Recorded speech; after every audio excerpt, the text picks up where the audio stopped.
igitabo cy'icyumweru rero ni icyitwa The Millionaire Next Door.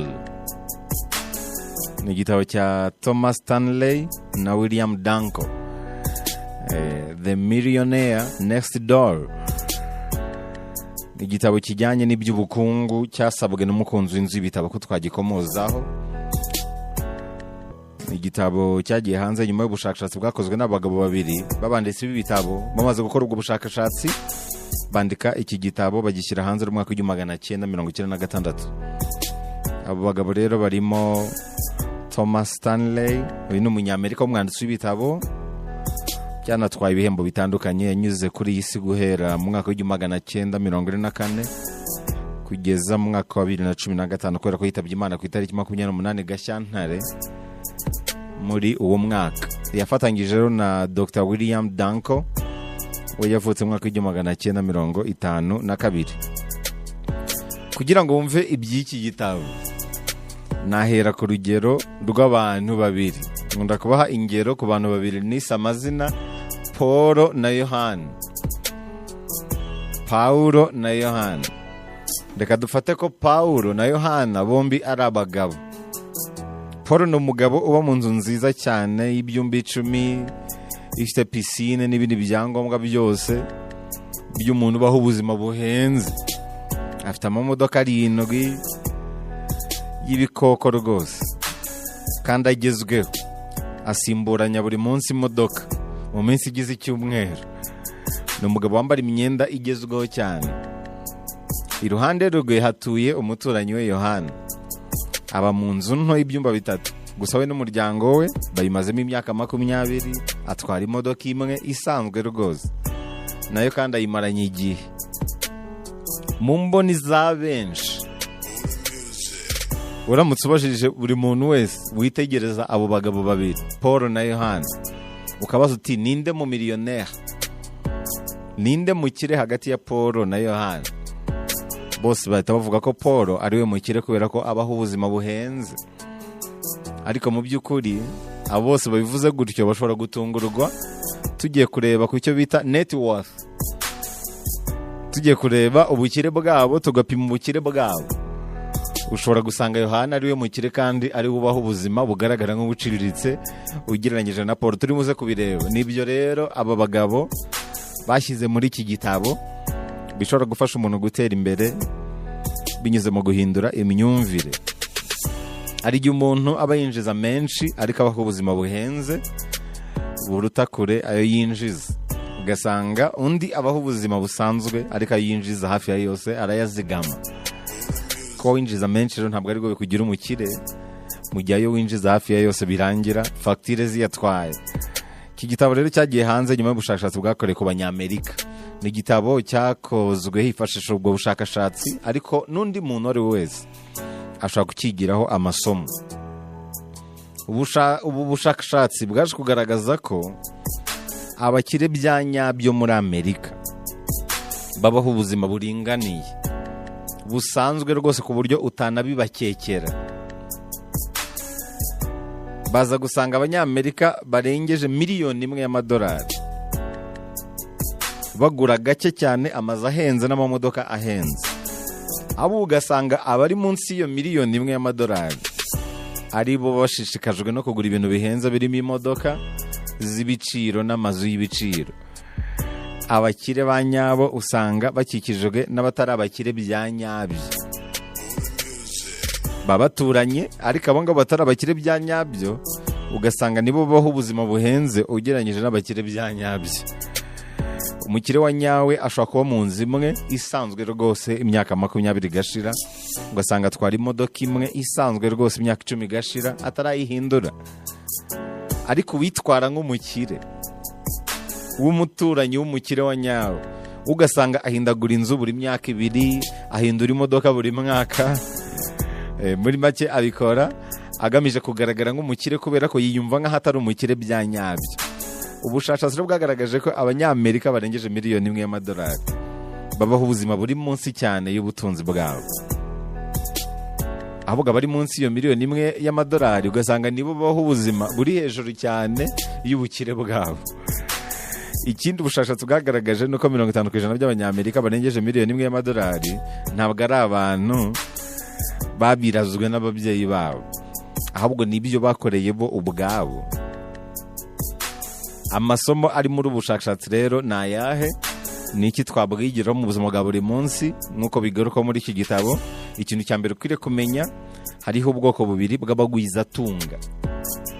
Hari umutunzi nyawe, hakaba n'uwigaragaza nk'umutunzi. Hari umukire nyawe, hakaba n'uwigaragaza nk'umukire. Mu mboni za benshi uwo wigaragaza nk'umukire niwo abantu bafata nk'umukire, kandi mu by'ukuri umukire bya nyabyo nta nubwo bashaka kwiyerekana. Umukire nyawe n'utunze koko bya nyabyo ntabwo abashaka kwiyerekana. Uwigaragaza nk'umukire nuriya utari umukire nyawe ariko ushaka kugaragara nk'umukire buri gihe.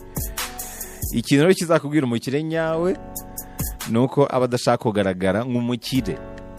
Ikizakubwira uwigira umukire nuko abaho ubuzima bugamije kwemeza rubanda.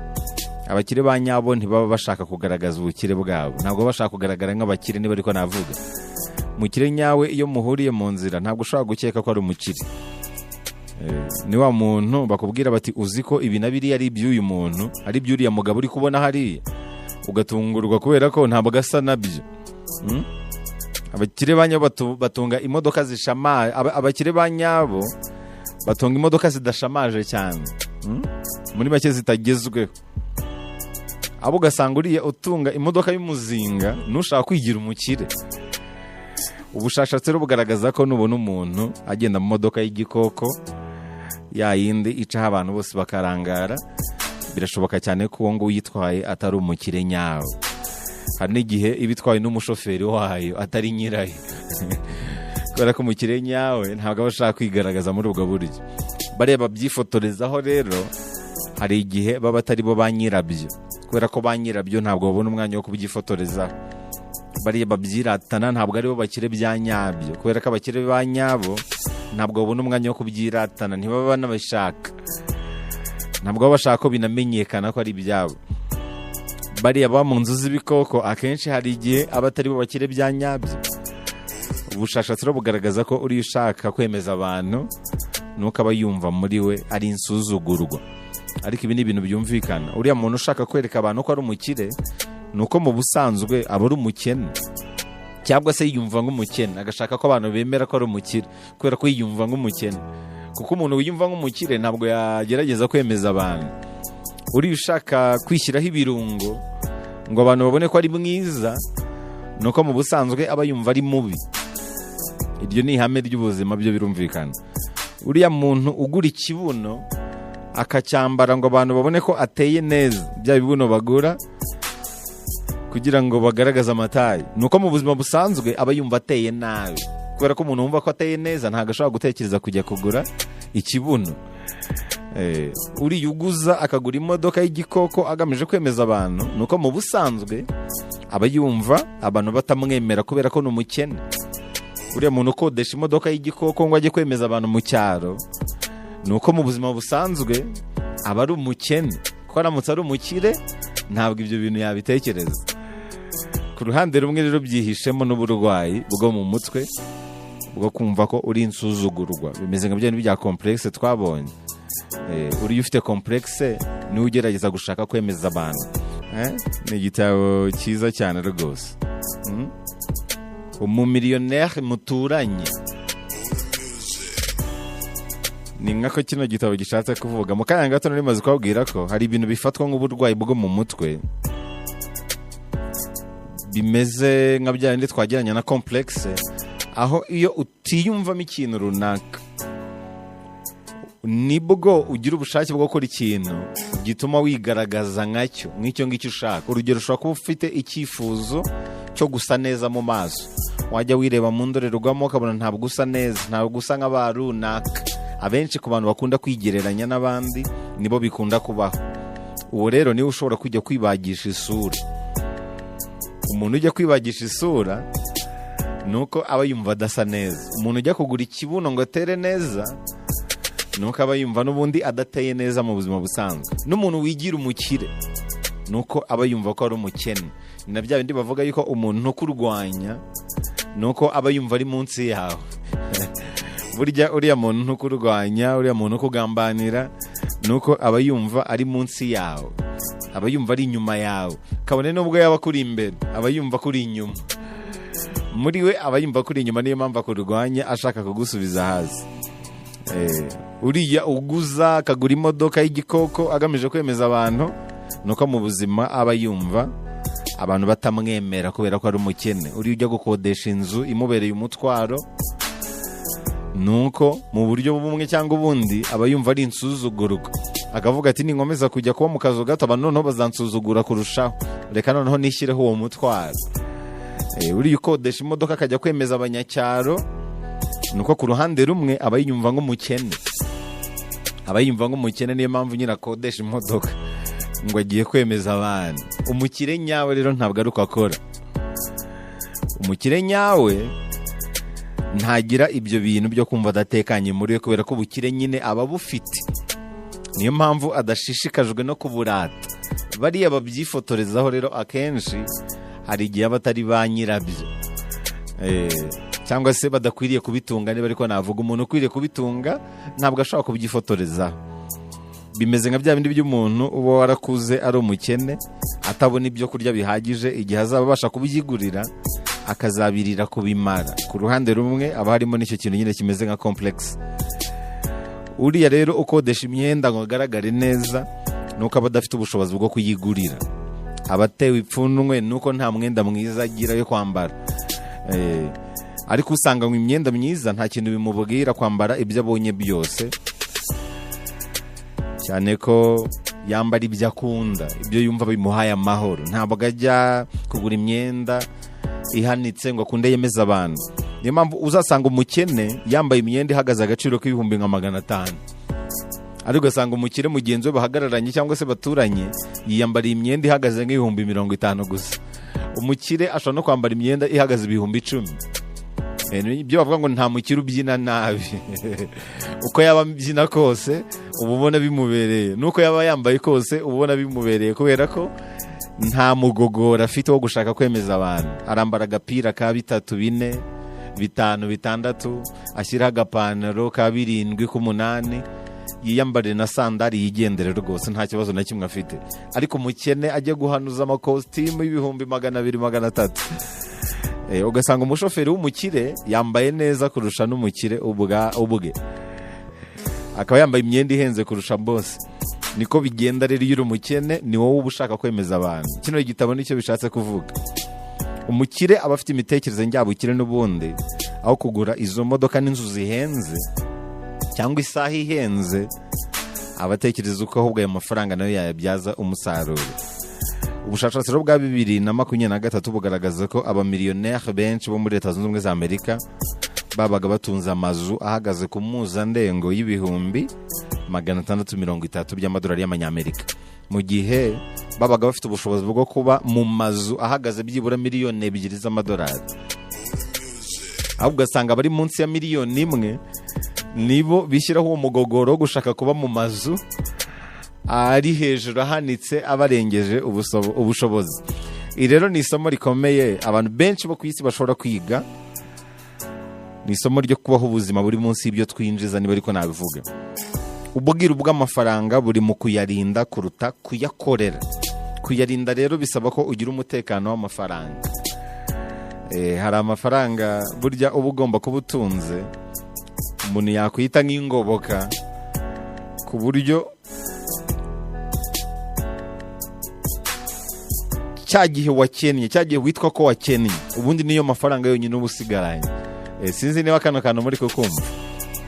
Hari amafaranga uba ugomba kuba utunze y'ingoboka mu buzima, ku buryo utagomba kuyakoraho. Cya gihe witwa ko wakennye niyo yonyine uba usigaranye. Cya gihe utangiye kuguza, cya gihe utangiye gusabiriza, niyo mafaranga uba usigaranye. Hari formule ebyiri ugomba gukoresha kugira ngo ayo mafaranga uyamenye, amafaranga ugomba kuba utunze. Formule ya mbere ikoreshwa n'abantu bakishakisha. Formule ya mbere ikoreshwa n'abantu bakishakisha, babandi bagitangira gukora ku gafaranga. Nuko amafaranga y'umutekano ugomba kuba utunze agomba kuba ari amafaranga akubye inshuro 6 ayo winjiza buri kwezi. Niba winjiza 1 million ku kwezi, igihe wakennye burundu hahandi uba wabuze epfo na ruguru, ugomba kuba utunze byibuze 6 zidafite ikibazo. Ubwo ni ku muntu winjiza 1 million. Ku muntu winjiza 500,000, igihe wakennye burundu ni hahandi uba ufite byibuze 3 zidafite ikibazo z'ingoboka. Ku muntu winjiza 100,000, ubwo igihe wakennye ni hahandi uba ufite 600,000. Aha niho utangira kuguza. Ibyo 600 ntabwo ari ukubikoraho hoya, niyo ubusigaranya ahubwo ugatangira no kuguzaguza, ugatangira gusaba, ugatangira kwitabaza inshuti n'abavandimwe kandi ubitse ibyo 600,000. Ubwo ndavuga ku muntu winjiza 100,000 gutyo no kuvuga hari amafaranga akubye inshuro 6 ayo winjiza buri kwezi ugomba kuba utunze utazigera ukoraho na rimwe. Ndibuze kubabwira impamvu bavuga ko utazigera uyakoraho na rimwe. Icyo nicyo bita umutekano, amafaranga y'umutekano. Niba winjiza 100,000 ugomba kuba ufite 600 biri hariya. Nuba ari yonyine usigaranye nibwo witwa ko waburaniwe, ugatangira kuguza umuhisi n'umugenzi. Niba winjiza 50,000 ugomba kuba ufite byiburi 300 biri hariya by'urupfu, bayita amafaranga y'urupfu. Iyo ari byo byonyine usigaranye nibwo utangira kuguzaguza witabaza inshuti n'abavandimwe. Gusa hari indi formule ya kabiri. Iyi formule yo ikoreshwa n'abantu bamaze kugafata, bamaze gufatisha ubuzima. Iriya ya mbere ikoreshwa n'abantu bakishakisha, nibwo ukibona akazi. Ariko iyi formule ya kabiri ni wa muntu ubona noneho warakemuye ibibazo by'ibanze. Ibibazo by'ibanze ubwo ni ukurya, ni ukwambara, ni ukuryama. Ntabwo agigira ikibazo kijyanye n'ibyo kurya, ibyo kwambara ndetse n'aho kuba. Iyi formule yo inagoyemo gato, ni nayo igaragaza ibyo bita expected net worth. Iyo inajyana n'imyaka yawe. Noneho fata ibyo winjiza mu mwaka, nta kintu na kimwe urishyura, ukube imyaka yawe ugabanye 10. Umbwira amafaranga wakabaye ufite. Nushaka ufate calculatrice tuze kujyana, kubera ko birubuze kugufasha kumenya byibuze umutungo wakabaye ufite. Umutungo muke cyane wakabaye ufite ni uwo nguwo. Umutungo ugomba kuba utunze bijyaniranye n'imyaka yawe. Uwo mutungo nawo ariko ushobora kuba ari umutekano, ari umutungo w'umutekano. Nukuva niba umuntu afite imyaka nka 40, ubwo nawe bari imyaka yawe, ureba imyaka ufite, akaba yinjiza 2,000,000 buri kwezi. Urafata ayo winjiza nta kintu na kimwe urakuramo, nta kintu na kimwe urishyura. Bivuze ko ku mwaka hano twari tubonye ko yinjiza 2,000,000 buri kwezi, kandi turashaka amafaranga yinjiza ku mwaka. Turashaka amafaranga yinjiza ku mwaka umwe. Bivuze ko ku mwaka yaba yinjiza 24,000,000. Urafata izo 1,000,000 ukuba imyaka ye, ubwo urakuba imyaka 40, ubone 960,000. Noneho ugabanye 10, byibura ayo yakabaye atunze amacye ashoboka yaba ari 96,000,000. Ibi ngibi aba banditsi babikoreye iki? Bashatse kugaragaza ko uramutse ufite 96,000,000, nubwo akazi kahagarara, nubwo utakongera kwinjiza, ushobora kumara imyaka 10 ubayeho nta kibazo cy'ibyibanze uragira, kandi nta kintu na kimwe winjiza. Nta kintu na kimwe winjiza buri mwaka. 96,000 ushobora kuzirya imyaka 10, nibura umuntu usanzwe winjiza 2,000,000 buri kwezi. Aya rero niyo mafaranga wakabaye ufite y'umutekano, adakorwaho ari aho ngaho. Niyo mafaranga yakabaye adafite ikibazo nyine mu buzima bwawe, ku buryo kujya munsi yayo byaba ari ikibazo. Niba winjiza 500,000 ku kwezi, ubwo urafata 500,000 ukube amezi agize umwaka, ni amezi 12, urabona 6,000,000.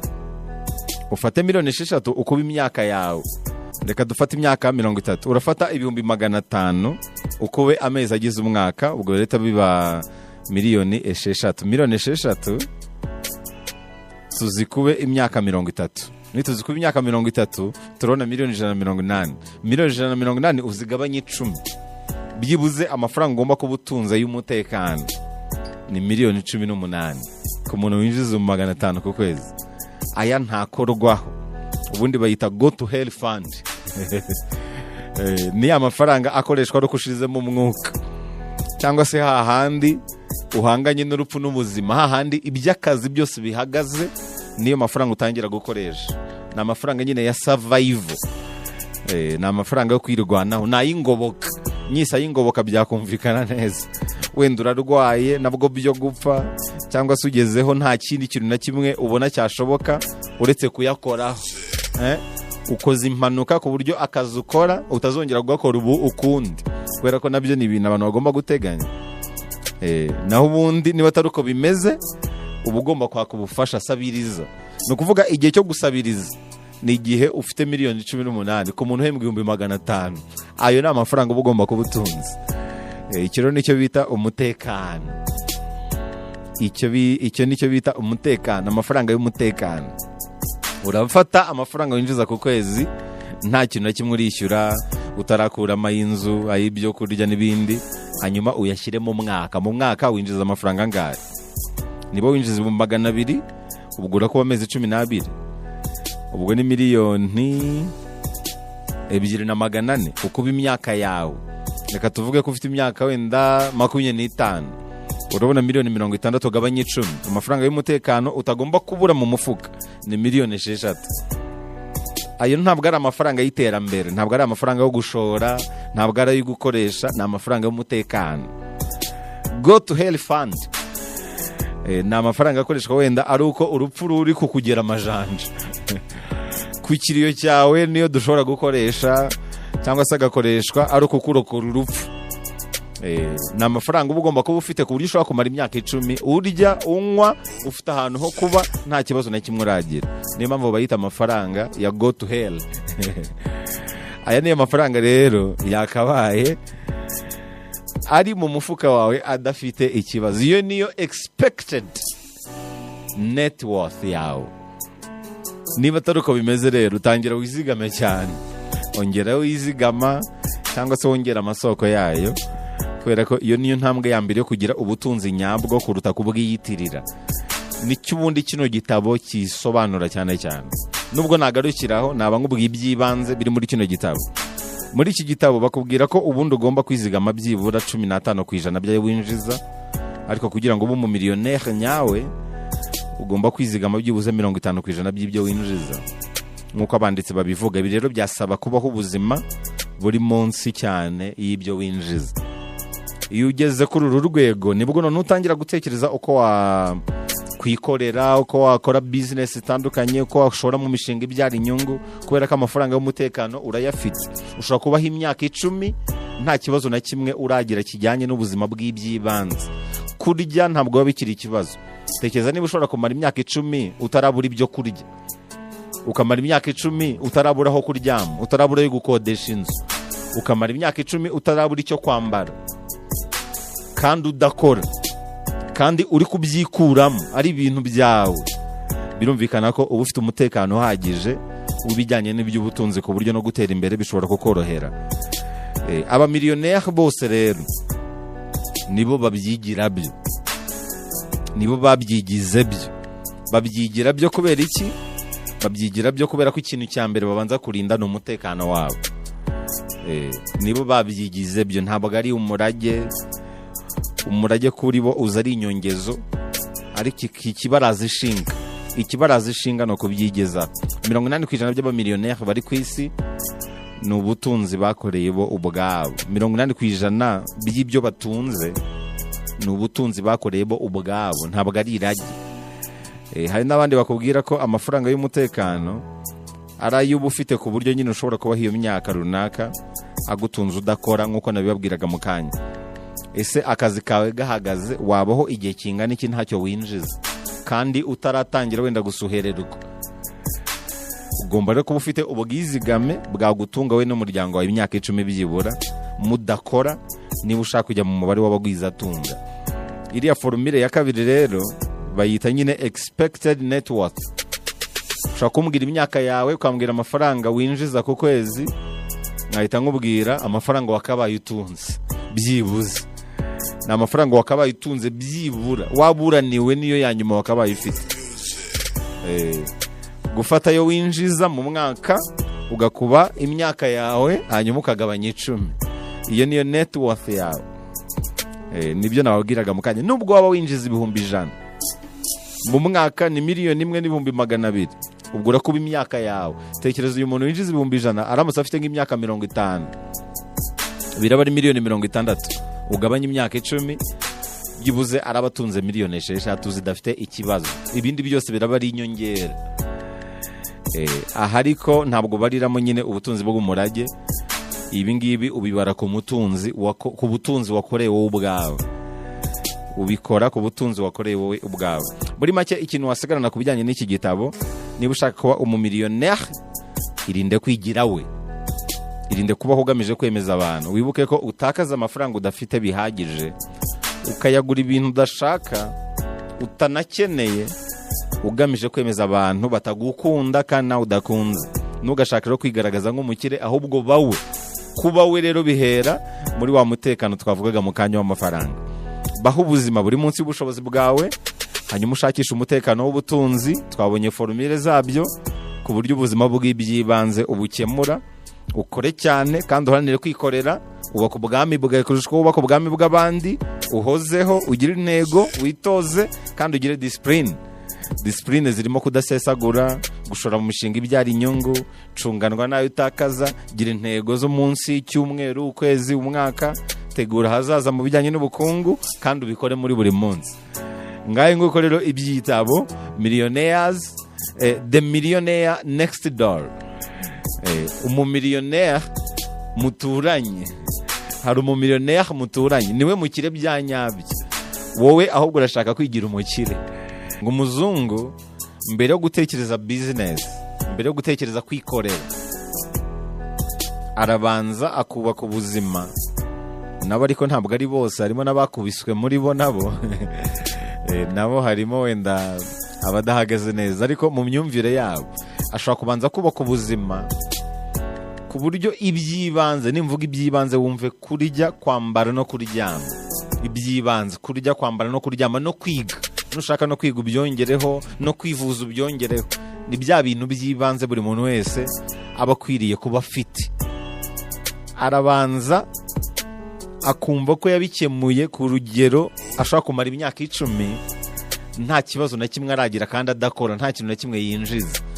Gusa kuri ubu bisigaye byarahindutse. Hari igihe akazi gahagarara kuri bamwe, no mu bazungu barimo, agahita ahinduka homeless, agahita ahinduka umusabirizi ku muhanda, nabyo bibaho.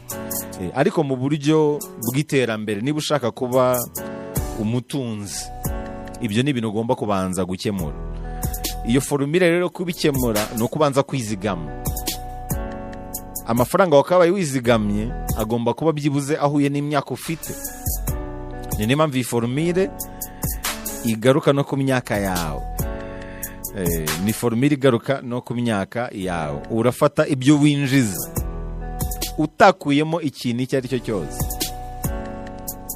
N'amayinite ntiwayakuyemo, na internet ntiwayikuremo, na abonoma ntiwayikuyemo, n'inzu nturayikuramo, nta kintu na kimwe uragura. Reba ibyo winjiza ku kwezi, nurangiza ubishyire ku mwaka. Ubwo urafata ibyo winjiza ku kwezi ubikuba amezi 12. Twabibonye. Numara kubona ibyo winjiza mu mwaka, urakuba imyaka ufite. Niba ufite imyaka 20 urafata ibyo winjiza ku mwaka ukuba imyaka 20. Niba ufite imyaka 30 urakuba 30. Niba ufite 40 urakuba 40. Niba ufite 50 urakuba 50. Hanyuma ugabanye 10.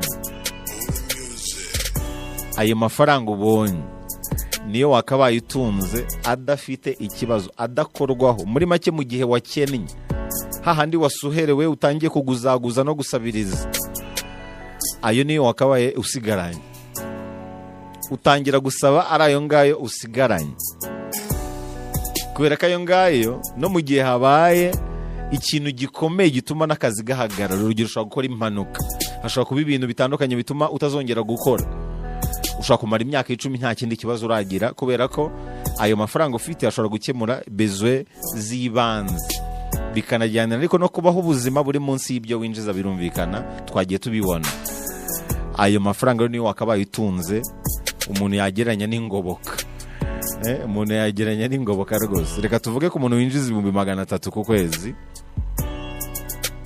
ni umuntu wari umaye hano ngo murebere ubwo nagira ngo tubijyanira rimwe. Umuntu winjiza 300 ku kwezi, ubwo ku mwaka yaba yinjiza ngahe? Ku mwaka yaba yinjiza 3,600,000. Ufite imyaka ingahe? Yambwiye ko ufite imyaka 35. Ubwo turakuba imyaka ye, turakuba imyaka 35, ni 1,126,000 tugabanye 10. Ni kuvuga umuntu winjiza 300 ku kwezi, amafaranga yakabaye afite mu gihe yakennye, cya gihe yaburaniwe, yaburirije, ni 12,600,000.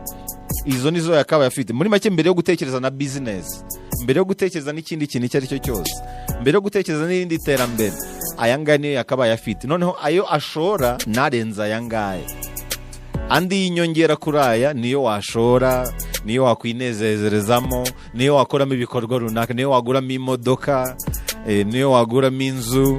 Andi arenze kuri aya ntakorwaho. Niyo mpamvu bayita amafaranga y'urupfu, go to hell fund. Niyo amafaranga dushobora gukoresha tugushyingura n'ibindi bitandukanye.